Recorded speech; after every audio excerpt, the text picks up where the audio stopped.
Turns out my gut was just being efficient. Sorry, Kevin.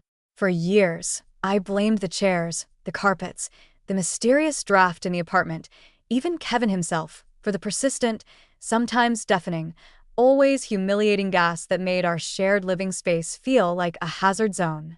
But science has now confirmed what every roommate, coworker, or unsuspecting friend already knew. Your gas is not just an accident or a quirk of diet, it's a metabolic statement.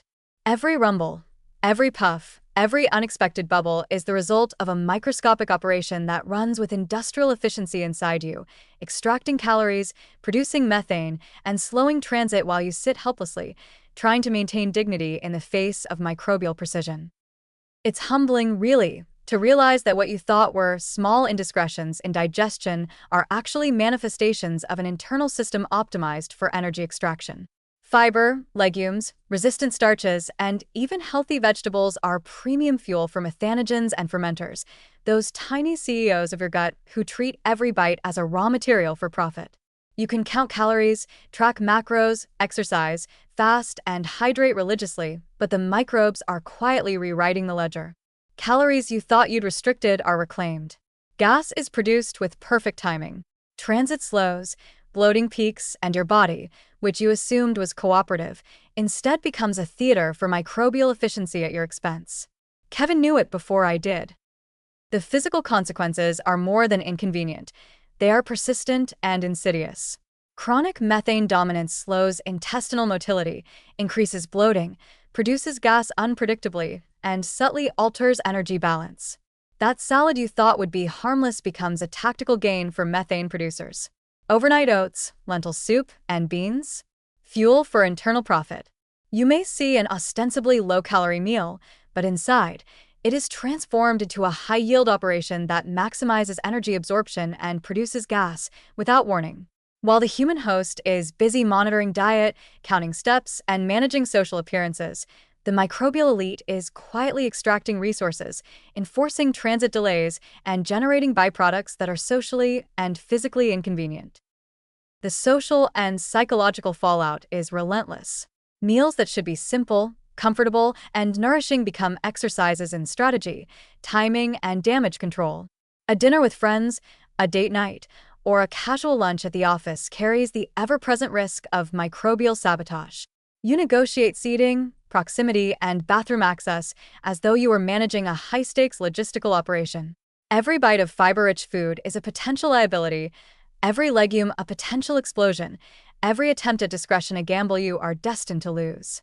The shame is compounded when roommates, colleagues, or friends, the Kevins of your life, are forced to bear witness, silently confirming that your metabolism is not only out of your control but astonishingly efficient in ways that are inconvenient for everyone else.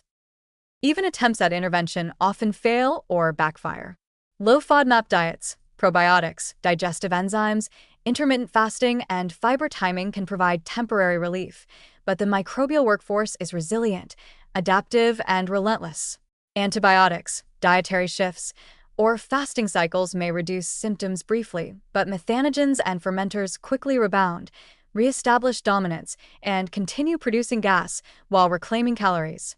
The human host is negotiating with an autonomous system that operates on its own agenda, optimized for internal profit, unconcerned with social etiquette, comfort, or human pride. Every fiber-rich meal becomes an investment in microbial efficiency at the host's expense.